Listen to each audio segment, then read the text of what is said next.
首先我们准备一些白色的糯米，再准备一些黑色的糯米，花青素含量高，更营养。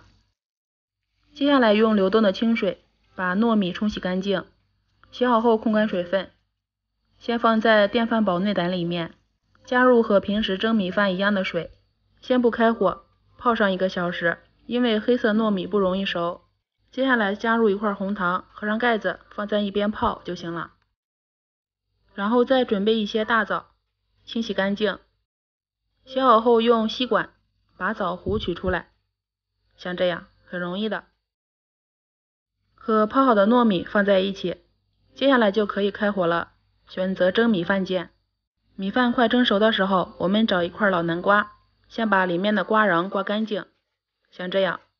如果家中有贝贝南瓜，选择贝贝南瓜，口感更糯、更面、更好吃。然后再用小刀从顶部向下划，分成几瓣，不要划太深。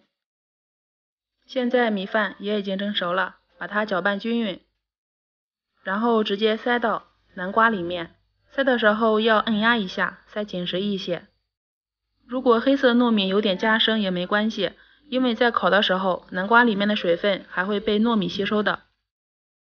最后用锡纸把南瓜整个包裹起来，包上差不多3层就行了。包上锡纸后，南瓜就不会糊掉了。看，已经包好了。接着把它送入烤箱内。烤的时候根据自己家烤箱脾气，我的是上下烤200度，1个小时10分钟。时间到，香喷喷的南瓜出炉了，打开看一看，哇，热气腾腾的，各种香味交织弥漫着，扑鼻而来。